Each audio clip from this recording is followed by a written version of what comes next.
Hi guys. So yun pong mga nagpaplano na gusto mag-Canada, po siya. Ang una nyo pong gagawin is, andito ako sa labas kasi nasa park yung nasa bike camp ang alaga ko.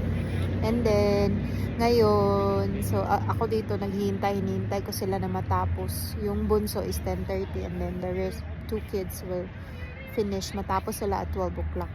Yung mga nagtatanong na gustong mag-Canada, doble ang jacket guys, kaya malamig ngayong araw na to. Nag-hailstorm kagabi. So, doble jacket kasi 'di ba malamig sa labas. So, yun po, yung sa mga gustong mag-Canada guys, i-search mo ang qualification mo. Kasi importante dito ang qualification kung gusto mong maging permanent na residente dito sa Canada. Kailangan po siyang qualified.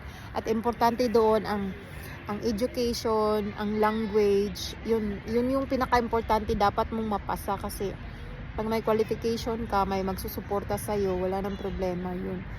Tapos, kung anong pathway na gusto mong pasukin, kung qualified ka ba sa caregiving, di caregiving ka, kung qualified ka ba sa food industry, yung sa mga mga fast food chains dito or restaurants, mga ganyan. So, if kung ka naman, professional, papasok ka ng entry ng federal skilled worker.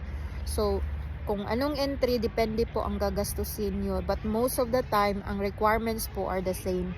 Ang payments about educational credential, yung ECA, yung language test, yun lang sa mga requirements. But halimbawa, it depends on the entry. Iba-iba rin ang bayad ng ang tawag nito, ang bayad ng fees. Kasi 'di ba kung mag-agency ka or mag-DIY ka ba, gaya ko na nag-DIY po ako papunta dito. So, yun po ang advantage doon na naka-less ako ng malaki. Malaki po ang less ko kasi 'di ba wala akong walang consultant at walang agency. So, I gathered all my papers, my documents, my requirements, and then naghanap ako ng employer and then to sponsor me para mag-provide sa akin ng job offer, and then I gathered all my requirements ng employer, and then sinubmit ko sa immigration, sa IRCC, Immigration, Refugees, Citizenship Canada, to process my permit. So once the permit is out, yung lalabas na yung visa, so continue na ang processing nun. So yun po guys, pag once na ma-continue na ang processing, maghintay ka na lang na all your permits are ready, your visa and everything, and then pwede ka nang bumili ng ticket. So yun po.